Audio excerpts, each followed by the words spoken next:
All right, communication in practice.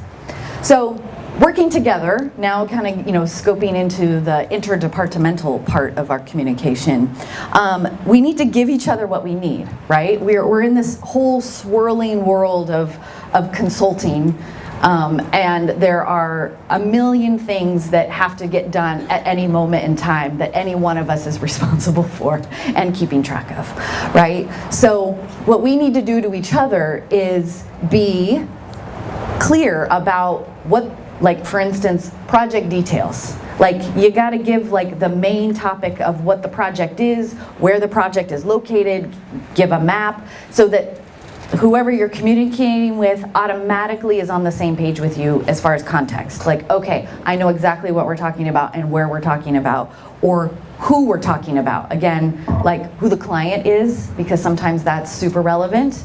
A lot of times it's mostly super relevant. So providing project details up front. This is the project I'm talking about. Oh, and back to the email thing in the subject line, using your subject line appropriately. Ferris is actually really good about putting work orders in her subject line, which for those of you that have uber organized Outlook inboxes, like you can organize them by that way. It's easy to search that way. So, I mean, that's something that we should do for each other, that if we just launch into a, Duke, la la la la la la, well, we've got a million Duke projects, right? Or First Industrial Realty, we've got lots of those. Be clear about which project you're talking about so that the other person doesn't have to ask you, what project is this? Clear and concise requests. So I know I tend to over-communicate. Some people may feel that my communication methods are too long or too verbose. So that is something that I'm trying to work on. And again, I'm trying to use like bullets and listing in number form to be a little bit more concise and clear. It is something that I try to work on.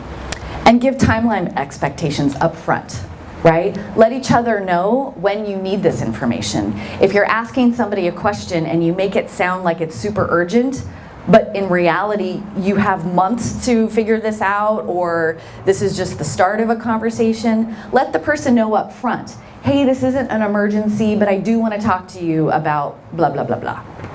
Or, I'm really sorry I have to do this, and I know I should have planned better, but I need something by tomorrow.